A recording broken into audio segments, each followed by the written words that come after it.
دو آدمی لڑتے ہوئے آئے،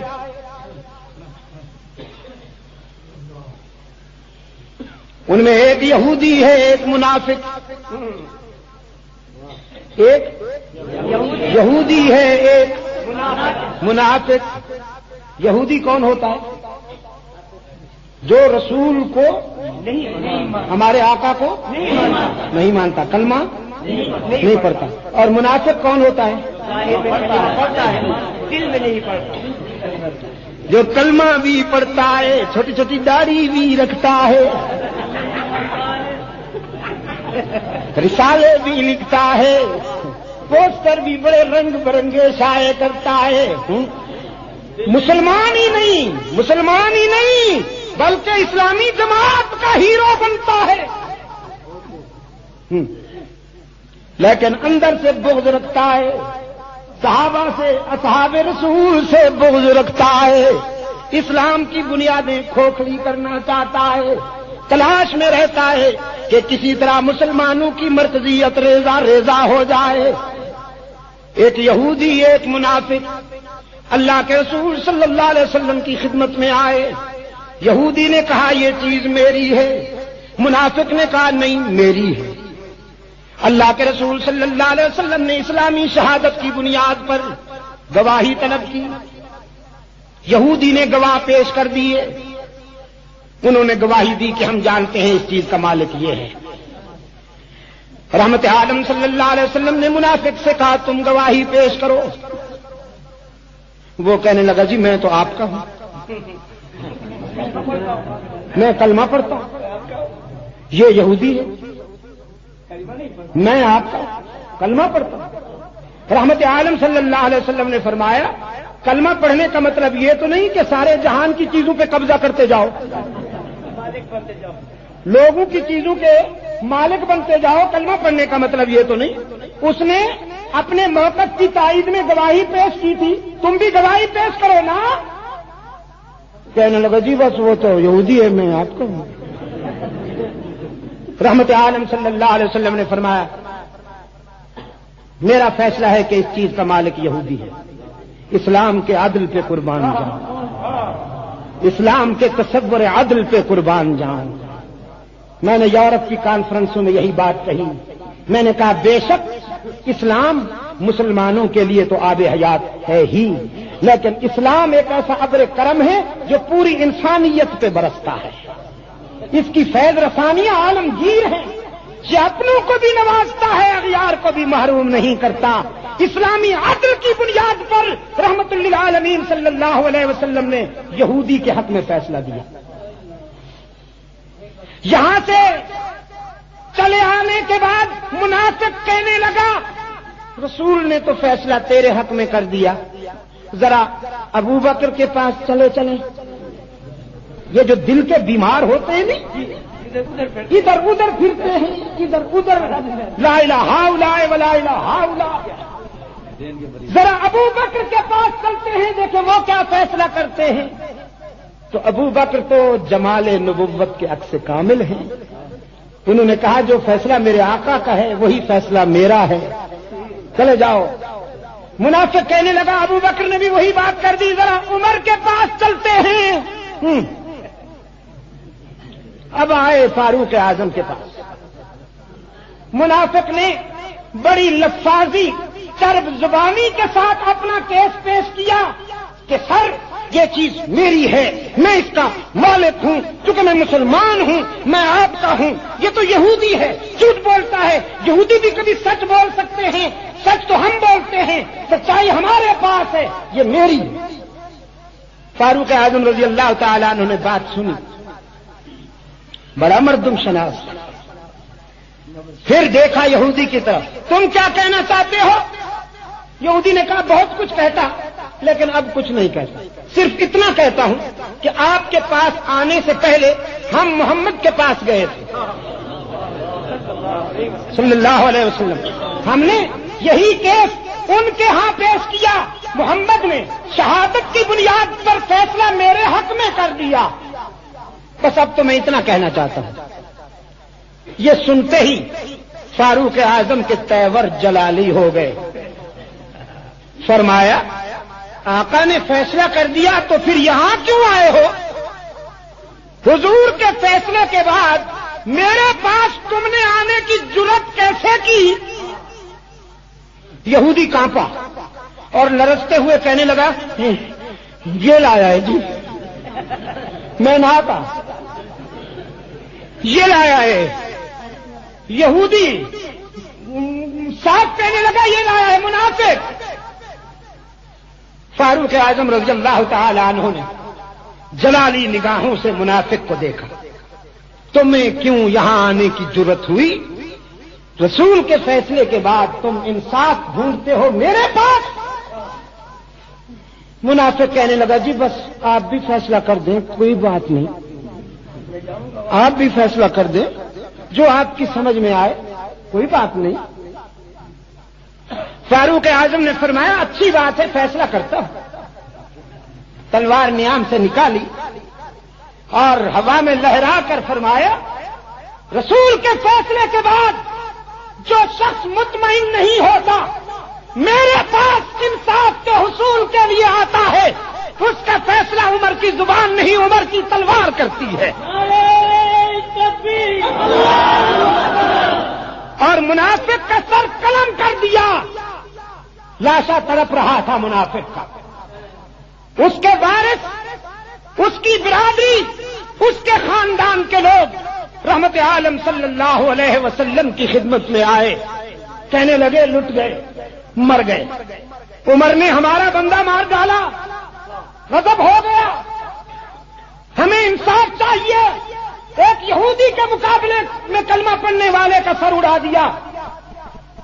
رحمت عالم صلی اللہ علیہ وسلم نے فاروق اعظم کو بلایا۔ ابھی فاروق اعظم سے بات نہیں ہوئی تھی کہ عرش بری سے قرآن آیا، فرمایا فلا وربک لا یؤمنون حتی یحکموک فیما شجر بینہم ثم لا یجدوا فی انفسہم حرجا مما قضیت ویسلموا تسلیما۔ میرے پیغمبر مجھے اپنی ربوبیت کی قسم، اللہ نے اپنی قسم کھائی، فلا وربک لا یؤمنون، مجھے اپنی ربوبیت کی قسم، وہ لوگ جو بظاہر تو ایمان کا اعلان کرتے ہیں، خود کو مومن کہلاتے ہیں، لیکن آپ کے فیصلے پر اطمینان نہیں ہوتا، آپ کے فیصلے پر وہ بے قرار رہتے ہیں، ان کے دل کو سکون نہیں ملتا۔ میرے محبوب جو آپ کو جج نہیں مانتے، جو آپ کو حاکم نہیں مانتے، ہم انہیں مومن نہیں مانتے، ان کا ایمان قابل قبول نہیں۔ لہذا عمر کا فیصلہ جذباتی نہیں، آفاقی ہے۔ ایسے بیماروں کا سر اڑا دینا یہ ہمارے ہی حکم کی تعمیل ہے۔ جو کچھ فاروق نے کیا اس کی توثیق عرش بری سے وحی کی صداقتوں نے کر دی۔ الحمدللہ۔ رئیس المنافقین مر رہا تھا، رئیس المنافقین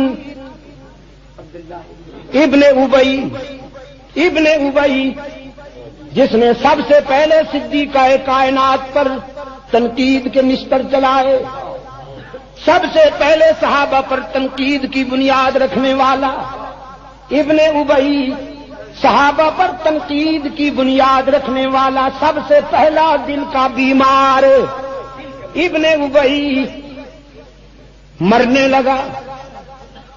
بیٹے کو بلایا، کہنے لگا میری وصیت ہے کہ میری نماز جنازہ بھی محمد عربی پڑھائیں صلی اللہ علیہ وسلم، اور مجھے کفن بھی رسول کے کرتے سے دیا جائے۔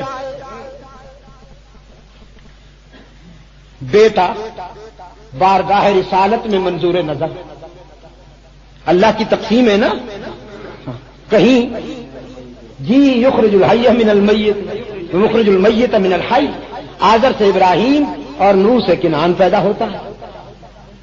کہیں باپ آزر ہے تو بیٹا ابراہیم ہے، کہیں باپ نوح ہے تو بیٹا کنعان ہے. باپ ابن ابی رئیس المنافقین ہے اور بیٹا بارگاہ رسالت میں منظور نظر ہے. بیٹا اپنے بعد جنازہ پڑھیں وہ امام الانبیاء ہے. وہ کرتا کہ جس کے ایک ایک تار پر عرش بری سے عفت کی مہریں لگی ہوئی ہے، میں وہ کرتا تیرے ناپاک جسم کے لیے لاؤں کہ اسے کفن دیا جائے، کہاں گنجائش ہے تیری منافقت میں؟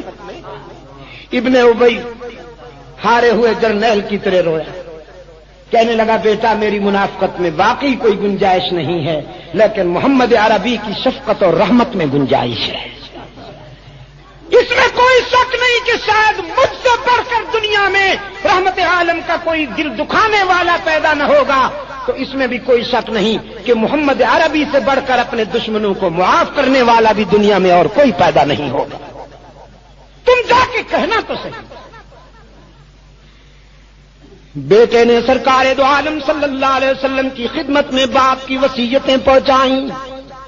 ابن ابی کے مرنے کے بعد بیٹا آیا، عرض کیا اللہ کے رسول میرے باپ کی یہ وصیت ہے کہ نماز جنازہ بھی اس کی آپ پڑھائیں، کرتا بھی دیجیے تاکہ اس کا کفن بنایا جائے.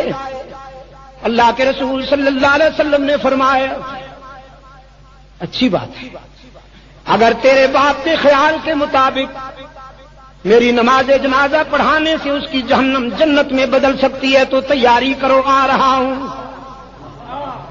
میرے کرتے سے کفن دیے جانے پر اگر اس کی بربادی آبادی میں بدلتی ہے تو میرا کرتا بھی لے جاؤ کفن کے لیے. رحمت عالم صلی اللہ علیہ وسلم نے کرتا بھی دے دیا، نماز جنازہ کی بھی تیاری ہو گئی. سارا مدینہ ہے کہ رحمت عالم صلی اللہ علیہ وسلم ابن ابی کی نماز جنازہ پڑھا دیں، جس نے ساری زندگی رحمت عالم صلی اللہ علیہ وسلم کا دل دکھایا. آج اس کی نماز جنازہ رحمت عالم پڑھائیں. مدینہ سمٹ کے آئے، ان میں فاروق اعظم بھی اشک بار آئے.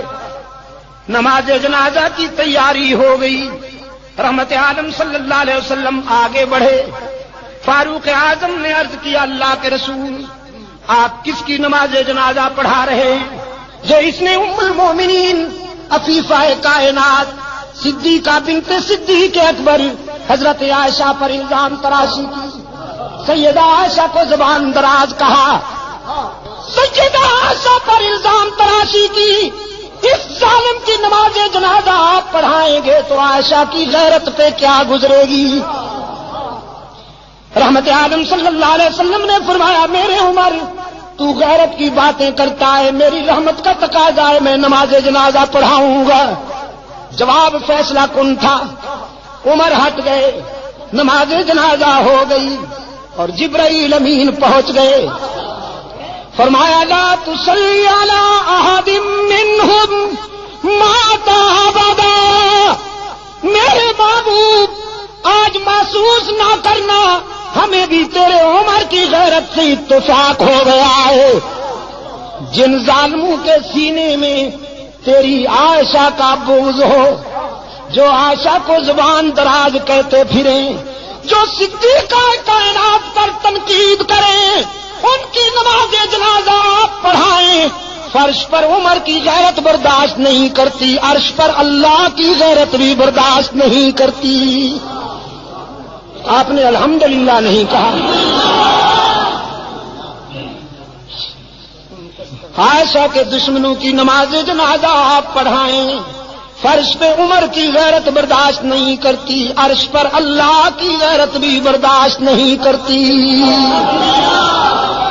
الہ العالمین نماز جنازہ تو روک دی گئی، لیکن قبرستان سے گزرتے ہوئے اگر کسی عائشہ کے دشمن کی قبر سامنے آ جائے، کسی منافق کی قبر سامنے آ جائے تو اس کی قبر پہ دعائے مغفرت کے لیے تو رک جاؤں.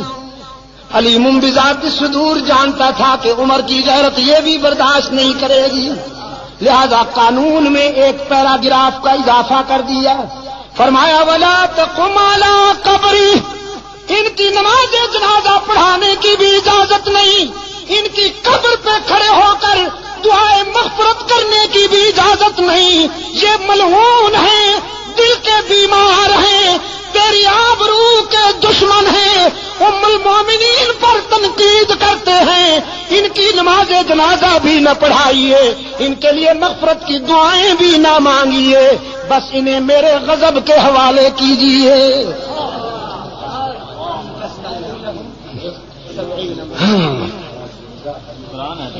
عزیز دوستو، یہی عفیفہ ہے۔